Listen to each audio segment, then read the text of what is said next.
So we're at the beach for the most anticipated comparison of 2025. Okay, perhaps not, but we're gonna compare the Fuselage Slim with the Fuselage Max.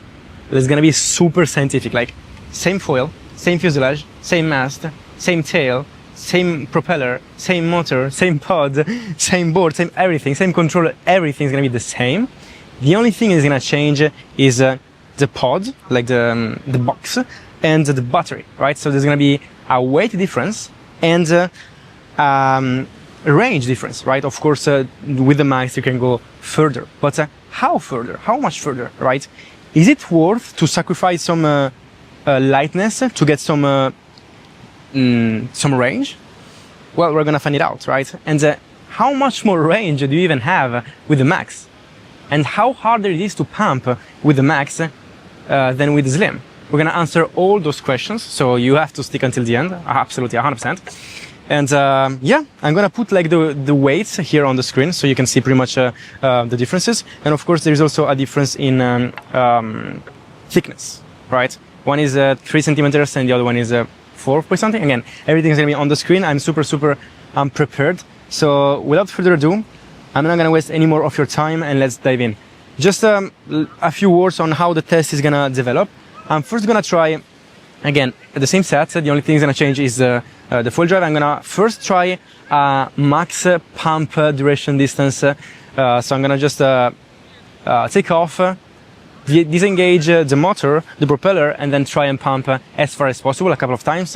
And we're gonna compare the 2 times. And then I'm gonna actually make a battery comparison. So I'm just gonna full drive until who knows when and see like how much further you can actually go, how much more fun you can have with the Fuselage Max. And since maybe I'm gonna get tired and I want this test to be super specific, I'm gonna ask George to help me out, and he's gonna use the 2 sets as well. So we also have another opinion. So it's gonna be like super transparent. And before we dive in, just thank you to Fuselage for making this possible. Thank you to George for borrowing his Fuselage Max. Of course, as always, thank you to Ketos for the lovely, fantastic gear. By the way, stick around because new good stuff is coming. And yeah, and thank you to Surfcart because they sent me kindly this little spray that you can spray on your foil to increase the glide and protect a bit your foil from soft scratches, like superficial scratches. And this is just perfect because we're at the beach and it's gonna be useful. So I'm just gonna spray it a bit before the video, and we're gonna put the wetsuit and dive in. And I forgot to thank you Windsurf City Cyprus in Larnaca, Mackenzie Beach, for the location. As always, super kind. So if you are a wing foiler or a windsurfer and you're looking to wing foil, then look no further than Cyprus from March to like August, because like the wind is perfect. Like come here all the time. And I actually am a super bad influencer because I forgot to mention one of the most important things, which is that we're using a 29.3 actually liters board, 4.4 whatever from Apple Tree. We're gonna use the antenna because this board has the carbon rails, so we need the antenna to get a good signal when we are on the board. And the foil is 1,450 square centimeters, designed pretty much for wing foiling and surf foiling. There we go. But it's quite pleasant to pump, and it's probably something that you would normally use with the Fuselage. Okay, maybe something a little more high aspect, but still, that's what I have. So that's what we're gonna test it with. So yeah, as you can see, we're gonna start from the Max, and then we're gonna switch to the Slim, and they're gonna see right where we're at.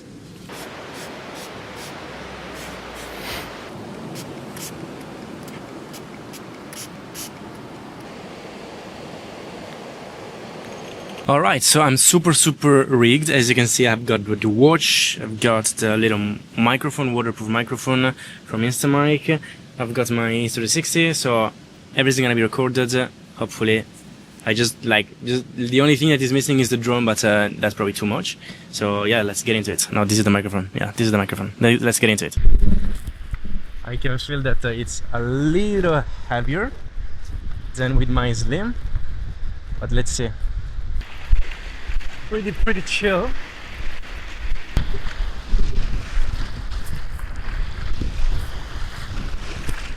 I forgot to mention that both foil drives are up to date, and as you could see, probably they have the same settings, right? Same power, same everything. Again, because we wanna be super scientific. Battery 100%. Let's go.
I forgot that George has the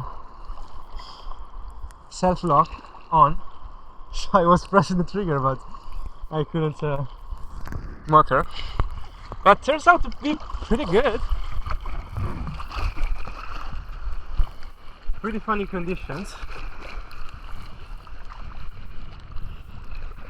I hope that the surfboard is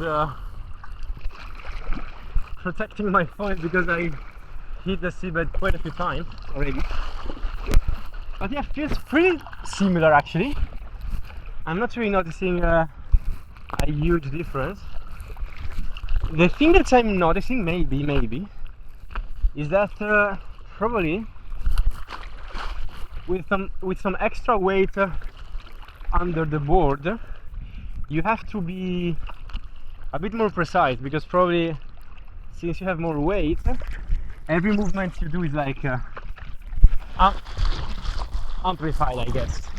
I'm not sure. It's pretty much the same principle of you know, having like a bigger board, right?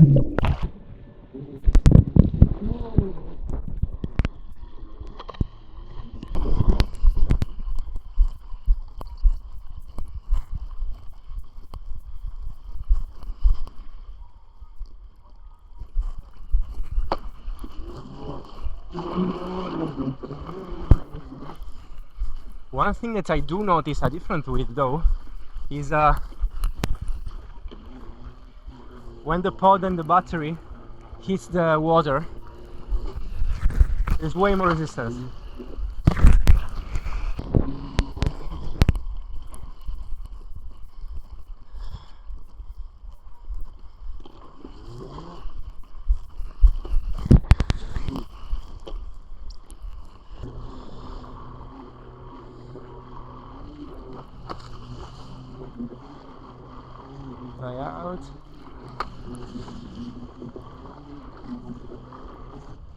I made the mistake though that I put my smallest stab and my shortest fuse, and it makes it pretty hard to control it when you engage and disengage the motor and all these kind of things.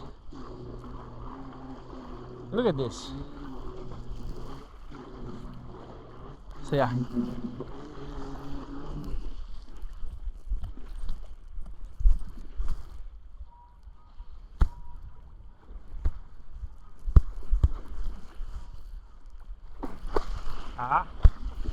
Yeah.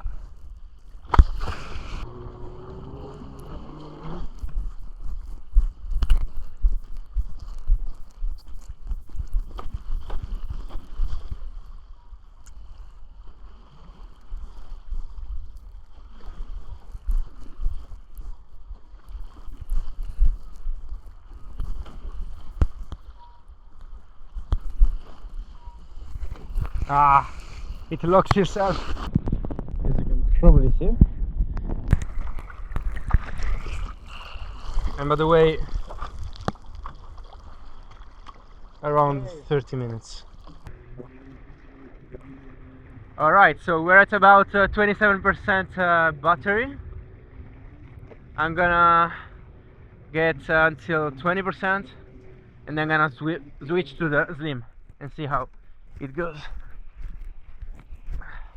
Okay, so we're at 57 minutes of average use.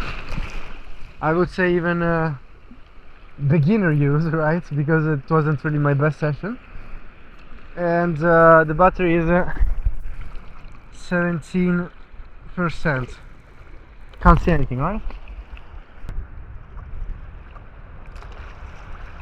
So I don't know what you could hear from the water because my little microphone was a bit, I don't know, weird. And yeah, also the footage is probably not going to be super professional. Now, the battery is not even comparable, right? It's more than twice as good as the one that you get with the Slim, 100%. There's no two ways about it. We'll test it out, but I did a few sessions with the Slim, and I can confidently say that the battery is not nearly as good, not even half as I said. But on the other hand, the pumping is a bit more tiring. You can feel the added weight not only in terms of pumping, but also in terms of sensitivity. I believe that it's like if the board becomes a bit bigger, so you definitely have to be a bit more precise, or maybe to opt for a bigger stab or a longer fuse. Then what else?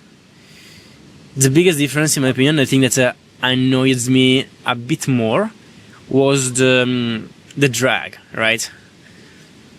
Now, the fact that it's thicker and the fact that the nose cone is bigger really makes a difference when you're not precise. Maybe you're at the beginning, you're not super precise, and whenever you touch the water, then you can really feel a lot of drag, because suddenly the battery box here is in the water, and you don't really have this big issue when you are using the Slim. But that being said, I think that this issue is kind of gone, kind of fixed, because now a lot of brands are doing the box inside the board to fit the box of the full drive. I don't know if that makes sense, but you got the point, right? Maybe I'm gonna add some overlay or some B-roll to show what I mean by that. But yeah, that's probably makes a lot of difference, because the problem was really, you could really feel the drag, not really with the motor, but with the pod, with the box here, a lot of drag. As soon as it was entering the water, like a brake. But yeah, again, this is pretty much about learning and becoming precise, and then you're not gonna have this issue. Or you get a board specifically made for four-wheel drive.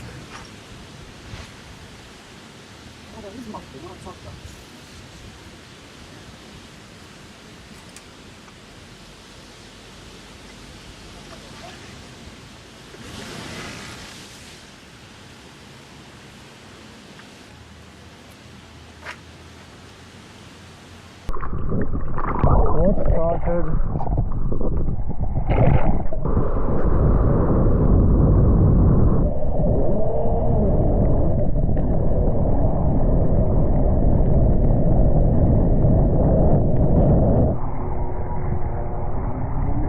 Easier to control.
So my watch stopped mid-session and it marks 15 something, but it was already like stopped when I checked it, and the camera was at about 20 minutes and 45 seconds of recording when the battery hit 9%, as you can see here, 9%. So as expected, it's not even half as good as the Max. It's about, yeah, I would say probably 30 to 40% the capacity, the range that you have with the Max.